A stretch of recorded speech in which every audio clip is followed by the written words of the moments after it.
दोस्तों, आपको तो पता ही है, प्राचीन काल में कितने शक्तिशाली ऋषि मुनि हुआ करते थे। वे अपने तपोबल के माध्यम से साक्षात देवताओं को भी भयभीत कर देते थे।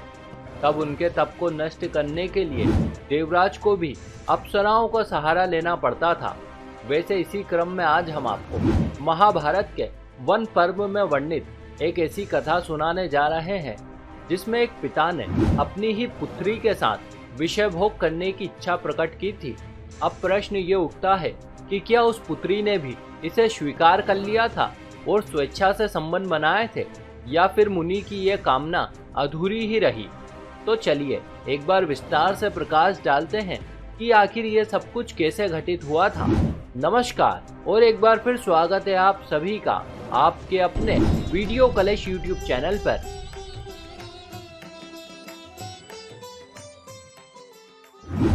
दोस्तों, सतयुग की बात है। एक बार महामुनि अगस्त्य स्वर्ग लोक की यात्रा करके लौट रहे थे कि तभी उन्होंने रास्ते में कुछ वृद्ध जनों को उल्टा लटके देखा। इस पर महामुनि की जिज्ञासा बढ़ गई। उन्होंने उनसे पूछा, हे पुण्यात्मा, आप कौन हैं और इस प्रकार से यहाँ उल्टे क्यों लटक रहे हैं? उन्होंने कहा, वत्स, हम तुम्हारे पितृगण हैं और यहाँ पर इस प्रतीक्षा में उल्टे लटके हुए हैं कि तुम्हें एक पुत्र हो जाए। यदि ऐसा संभव हुआ तो इसके प्रताप से हमारे पुण्य फलों में वृद्धि हो जाएगी और तब इस नरक से मुक्त होकर हम स्वर्ग लोक को गमन कर सकेंगे। इस पर अगस्त्य मुनि ने कहा कि यदि उनके पुत्र उत्पन्न करने से उन्हें श्राप से मुक्ति मिलेगी तो वे अवश्य ही पुत्र उत्पन्न करेंगे।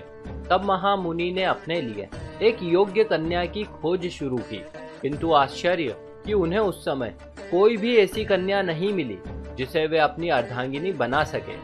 अंततः थक हार कर उन्होंने ये निश्चय किया कि अब वे एक ऐसी कन्या की रचना करेंगे जो सुंदरता और बुद्धि में अद्वैत होगी, और इस प्रकार से उन्होंने उस कन्या की रचना शुरू की।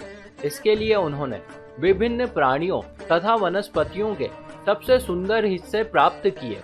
हिरणी के नेत्रों से नेत्र, चीते के हृदय से हृदय, शरीर की लचक ताड़ के पेड़ से ली, गर्दन की रचना हंस से तथा कोमलता पंखों से ली। चंपक नामक पुष्प की सुगंध उसके बदन में डाली गई। और इस प्रकार से दोस्तों, वे अपनी कल्पना को साकार रूप प्रदान कर ही रहे थे कि तभी उन्हें विदर्भ राज्य के राजा की उपस्थिति का भान हुआ। दरअसल वे निसंतान थे, इसीलिए संतान की कामना कर रहे थे। इस पर महामुनि अगस्त्य ने सोचा कि क्यों ना वे उस कन्या को वयस्क रूप ना देकर अपितु एक शिशु के रूप में उत्पन्न कर दे, ताकि राजा द्वारा उसकी परवरिश हो सके। और तब उन्होंने वैसा ही किया। अब चूंकि कन्या की उत्पत्ति में बहुत से पशु, पक्षियों तथा वनस्पतियों की हानि हुई थी, अतः हानि के कारण लोपा तथा शरीर को मुद्रा अर्थात उसका नाम लोपा मुद्रा रखा गया। धीरे धीरे से समय यूं ही बीतता चला गया और समय के साथ ही लोपा मुद्रा जवान हो गई। अब राजा ने भी उसका विवाह करने का मन बनाया। तभी एक दिन मुनि अगस्त्य वहां पधारे और उन्होंने राजा से लोपा मुद्रा का हाथ मांग लिया। इससे राजा और रानी को बहुत पीड़ा हुई।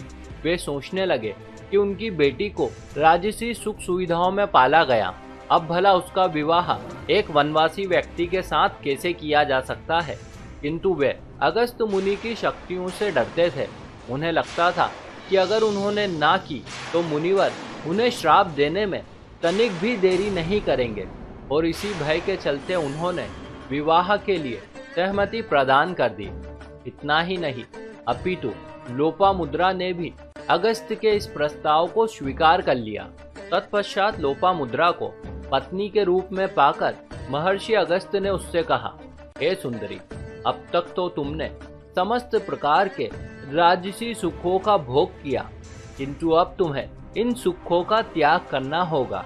तुम्हें इन राजसी वस्त्रों तथा आभूषणों को भी त्याग कर एक ऋषिका का रूप धारण करना होगा। इस पर उस कदली के समान जंघा और विशाल नेत्रों वाली लोपामुद्रा ने वैसा ही किया। उसने उन बहुमूल्य वस्त्रों तथा आभूषणों का त्याग कर साधारण वस्त्र धारण कर लिए। इतना ही नहीं, अपितु वो विशाल नयनी बाला अपने पति के समान ही व्रत और आचरण का पालन करने लगी। तदनंतर अगस्त मुनि घोर तप में रत हो गए। उधर लोपामुद्रा भी बड़ी ही प्रसन्नता और आदर भाव के साथ अपने पतिदेव की सेवा करने लगी। शक्तिशाली अगस्त भी अपनी पत्नी पर बड़ा प्रेम रखते थे। इसी प्रकार से समय यूं ही व्यतीत होने लगा कि तभी एक दिन अगस्त मुनि की दृष्टि ऋतु स्नान से निर्वृत्त हुई लोपामुद्रा पर पड़ी। वो साक्षात देवी रति के समान दिखाई दे रही थी। महर्षि ने कामातुर होकर उस सौंदर्यवान स्त्री के साथ विषय भोग करने की इच्छा व्यक्त की। तब अनुरागिणी लोपामुद्रा कुछ लज्जित होकर बोली, महर्षि, इसमें संदेह नहीं है कि आपने मुझे इसी इच्छा की पूर्ति हेतु स्वीकार्य किया है, परंतु आपके प्रति मेरे हृदय में जो प्रीति है वो भी आपको सिद्ध करनी होगी। दरअसल मेरा यह मनोरथ है कि जिस प्रकार से मैं अपने पिता के महल में जैसी शैया पर सोया करती थी, वैसी ही शैया पर आप मेरे साथ समागम करें। मुनि ने कहा, हे सुंदर कटी प्रदेश वाली कल्याणी, हे मेरे प्राणों से अधिक प्रिय लोपमुद्रे, तुम्हारे पिता के घर में जैसा धन वैभव है वो ना तो तुम्हारे पास है और ना ही मेरे पास। अब भला मैं वनवासी तुम्हारे लिए वैसे ठाट बाट का प्रबंध कैसे करूं? लोपमुद्रा बोली, हे तपस्वी, आप क्यों अट्टहास करते हो? इस चराचर जगत में जितना भी धन है वो सारा की सारा आप क्षण भर में अपने तपोबल के प्रभाव से यूं ही जुटा लेने में समर्थ हैं। मैं तो कहती हूँ, धन ही क्या अपितु संसार की कोई भी ऐसी वस्तु नहीं है जो आपकी पहुंच से दूर हो। अगस्त जी ने कहा, प्रिय, तुम्हारा कथन उचित है, परंतु ऐसा करने से मेरे तप का क्षय होगा। उचित होगा कि तुम मुझे कोई ऐसा मनोरथ बताओ जिससे कि मेरे तप का प्रभाव क्षीण ना हो। अब जो भी हो स्वामी, मैंने तो अपनी मंशा बता दी। समागम तो मैं राजसी वैभव के साथ ही करूंगी, अन्यथा आप मुझे भूल ही जाइए। किंतु हाँ, मैं कदाचित ये भी नहीं चाहती हूँ कि धन वैभव जुटाने में किसी प्रकार से आपके तप का क्षय हो, अपितु आप कोई ऐसा मार्ग खोजिए जिससे कि आपका धर्म भी बच जाए और मेरी ये कामना भी पूर्ण हो सके। तब अगस्त जी ने कहा, सुभागे, यदि तुमने अपनी बुद्धि से यही मनोरथ पाने का निश्चय कर लिया है तो मैं धन लाने के लिए जाता हूँ। तुम यहीं रहकर मेरी प्रतीक्षा करना। तत्पश्चात अगस्त मुनि पृथ्वी पर सबसे अधिक धनी शासक दानवराज इल्वल के पास पहुँचे और उसे अपना मनोरथ बताया। इस पर असुर ने भी मुनिवर को यथोचित दान दे दिया और इस प्रकार से दोस्तों लोपामुद्रा ने प्रसन्नता से उनके साथ संबंध बनाए।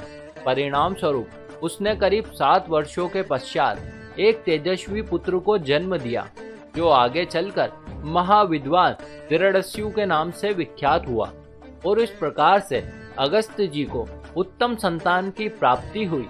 तदनंतर उनके पितरुओं को मनोवांछित लोक की प्राप्ति हुई। तो दोस्तों ये थी कथा महामुनि अगस्त और लोपामुद्रा की। आशा करते हैं ये आपको जरूर अच्छी लगी होगी। इसे और भी वीडियो देखने के लिए अभी सब्सक्राइब करें वीडियो कलेश यूट्यूब चैनल को।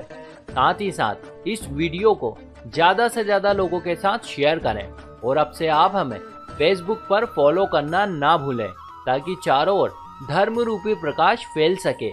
आप सभी दोस्तों का बहुत बहुत धन्यवाद।